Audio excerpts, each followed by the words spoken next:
अब हम आपको एक ऐसी महिला की रहस्यमयी मौत की खबर दिखाएंगे जिसने 4 वर्ष पहले भारत के प्रधानमंत्री नरेंद्र मोदी को अपना भाई माना था और रक्षाबंधन के दिन उनसे रक्षा का वचन लिया था। और इस महिला का नाम है करीमा बलोच, जिन्होंने वर्ष 2016 में प्रधानमंत्री नरेंद्र मोदी को रक्षाबंधन के दिन एक वीडियो संदेश भेजा था। और आगे हम बढ़ें उससे पहले आप वो वीडियो संदेश सुनिए और फिर हम आपको करीमा बलोच के साथ क्या हुआ उसके बारे में बताएंगे। हाय श्री मोदी जी, रक्षाबंधन के दिन पे बलूचिस्तान की एक बहन आपको भाई मानकर आपसे कुछ कहना चाहती है। मेरा नाम करीमा बलूच है और मैं बलूच स्टूडेंट ऑर्गेनाइजेशन की चेयरपर्सन हूँ। बलूचिस्तान में आज कितने ही भाई लापता हैं, पाकिस्तानी आर्मी के हाथों या मारे गए हैं और कई हजारों की तादाद में लापता किए गए हैं। तो बलूचिस्तान की बहनें आज भी अपने लापता भाइयों की राह तक रही हैं। उनमें से शायद वो सारे कभी भी लौट कर ना आए और उन बहनों का इंतजार कभी खत्म ही ना हो। लेकिन इस दिन के हवाले से हम आपसे ये उम्मीद लेकर आपके पास आपको ये कहना चाहते हैं कि आपको बलूचिस्तान की बहनें एक भाई की हैसियत से मानते हैं और आपसे ये उम्मीद रखते हैं कि आप बलूच जेनोसाइड, बलूचिस्तान में क्राइम्स और ह्यूमन राइट्स वायलेशन के खिलाफ इंटरनेशनल फोरम्स पर बलूचों की आवाज बनेंगे और तमाम उन बहनों की आवाज बनेंगे जिनके भाई लापता हैं। हम अपनी जंग खुद लड़ेंगे। हमें आपसे सिर्फ आप हमारी आवाज बन जाएं, उस जंग की आवाज बन जाएं और दुनिया के किसी भी कोने में उस आवाज को पहुंचाएं। हमें आपसे इतना चाहिए। और मैंने कुछ गुजराती में लिखा है, मैं वो भी आपसे कहना चाहती हूँ कि आपके अपने जुबान में मैं रक्षाबंधन के दिन आपसे कुछ कहूंगी। जे तमे हमारा बलूचिस्तान नवास्ते खरूचे एनो गनो गनो अभिमान मिन्नतवार। 19 अगस्त 2016 को ये संदेश इन्होंने भेजा था और आप सोचिए आज यानी लगभग 4 साल के बाद जो करीमा बलोच हैं इनकी हत्या हो जाती है। आज ये हमारे बीच में नहीं है। जो संदेश जिस दिन उन्होंने भेजा था 19 अगस्त को, इससे ठीक 4 दिन पहले यानी 15 अगस्त 2016 को जो भारत का स्वतंत्रता दिवस होता है, तब प्रधानमंत्री नरेंद्र मोदी ने लाल किले से बलूचिस्तान के लोगों का शुक्रिया अदा किया था। करीमा पाकिस्तान के प्रांत बलूचिस्तान की ही रहने वाली थी और पाकिस्तान से अपनी मातृभूमि को स्वतंत्र कराने की लड़ाई लड़ रही थी। 4 वर्ष पहले वो शरणार्थी बनकर अपने पति हम्मल हैदर के साथ कनाडा के टोरंटो शहर आ गई थी और रविवार दोपहर को करीमा बलोच अचानक से लापता हो गई। उनके पति ने पुलिस में रिपोर्ट लिखवाई, लेकिन कल यानी सोमवार को करीमा का शव टोरंटो में एक झील के किनारे मिला। प्रधानमंत्री नरेंद्र मोदी रक्षा का वचन मांगने वाली करीमा बलोच अब इस दुनिया में नहीं है और यह बड़ी दुखद बात है।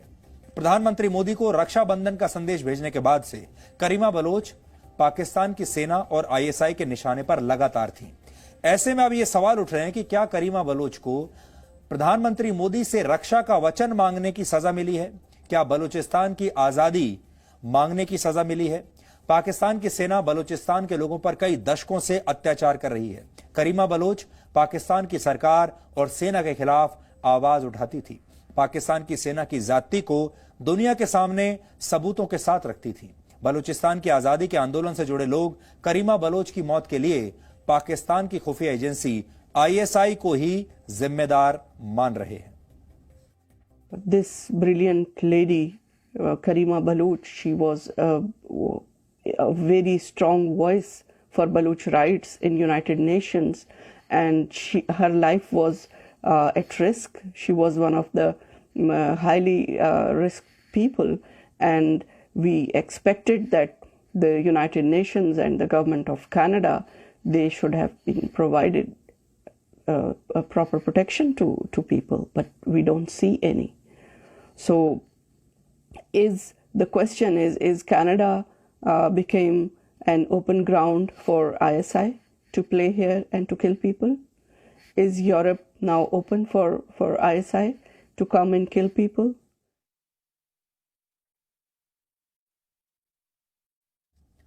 इससे पहले भी बलोच नेशनल मूवमेंट के कार्यकर्ताओं की विदेश में संदिग्ध मौतें होती रही हैं, हत्याएं होती रही हैं। इसी वर्ष मार्च में द बलूचिस्तान पोस्ट के chief editor Sajid Hussain Sweden में लापता हो गए थे और बाद में उनका भी ऐसे ही शव मिला था। करीमा बलोच की संदिग्ध मौत का सच पता करने के लिए हमारे सहयोगी चैनल वियोन ने टोरंटो पुलिस से बातचीत की और इस बातचीत में टोरंटो पुलिस ने बताया कि वो करीमा बलोच की मौत को संदिग्ध नहीं मान रही है और इस मामले की जांच आपराधिक एंगल से नहीं कर रही है। सोचिए कितनी बड़ी बात है कि वो इसे हत्या मान ही नहीं रहे हैं। करीमा बलोच 37 साल की थी। वो बलोच स्टूडेंट्स ऑर्गेनाइजेशन की अध्यक्ष बनने वाली पहली महिला थी।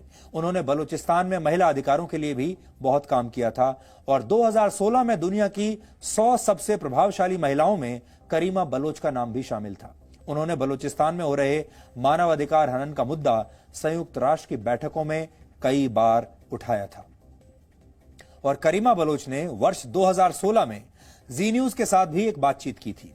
इस बातचीत में उन्होंने पाकिस्तान की सेना और आईएसआई पर गंभीर आरोप लगाए थे। अपनी जान को खतरा तब भी उन्होंने बताया था और तब करीमा ने जी न्यूज से क्या कहा था आज आपको सुनिए। और कई बार ये बातें सुनकर आपको लगेगा कि कई बार लोग पूरी दुनिया को बताने की कोशिश करते हैं कि उनका जीवन कितना मुश्किल होता जा रहा है, उन पर कितना दबाव है, उनकी जान को कितना खतरा है, लेकिन दुनिया तब उसे हल्के में लेती है और एक दिन वो व्यक्ति आपके बीच में से चला जाता है। और करीमा बलोच के साथ ठीक यही हुआ।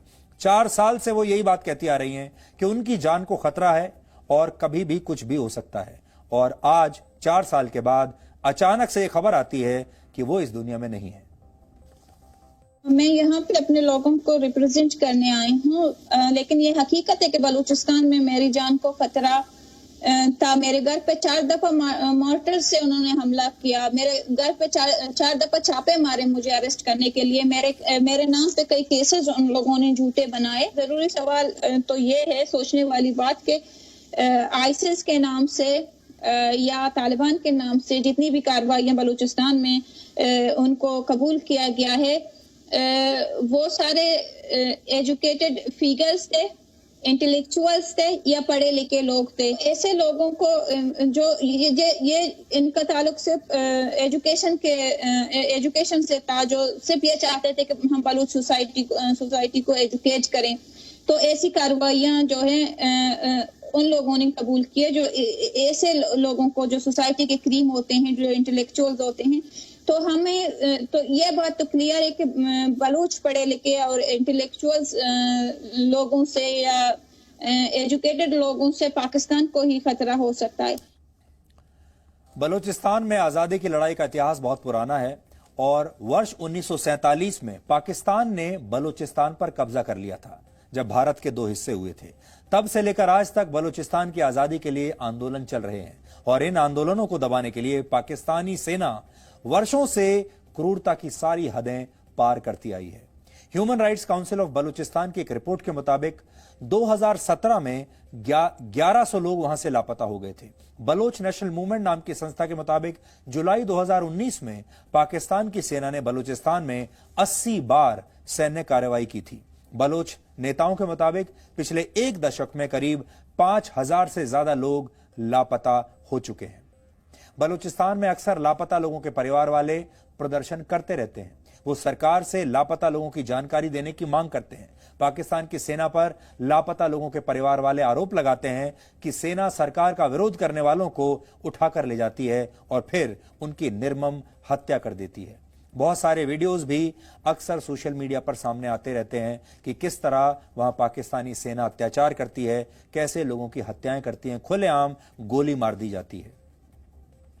लेकिन आज हम एक और विचार आपके सामने रखना चाहते हैं और पूरी दुनिया के सामने रखना चाहते हैं।